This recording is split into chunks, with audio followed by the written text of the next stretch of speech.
Hello, and thank you for joining me here at Office Pro Daily. Today I'm going to show you a quick and easy way to make a chart in Excel. So right here, it looks like we have pizza sales month by month, and then the types of pizzas being sold.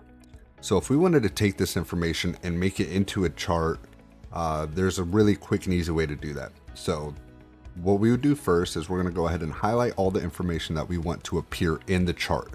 That way you remove some of the stuff that you don't want in it, like the totals per month, or this title, or any other data that you may have broke down there.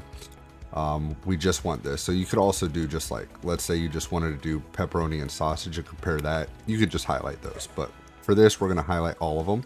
And then the shortcut for making this information into a chart, once you have this highlighted, is going to be Alt F1. Now it's going to auto generate this chart, and you can move it to wherever you would like.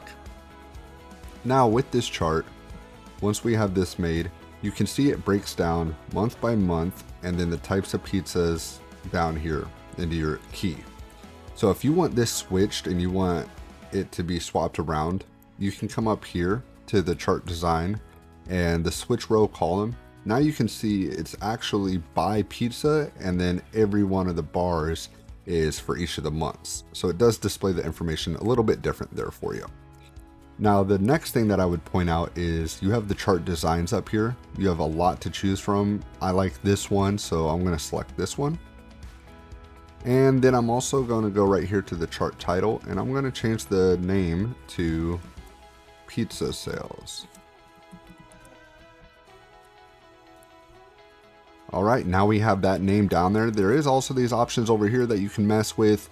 If you want to do like a gradient fill, we would probably have to choose a different one to do that. Let's go ahead and select this one, and then we do a gradient fill.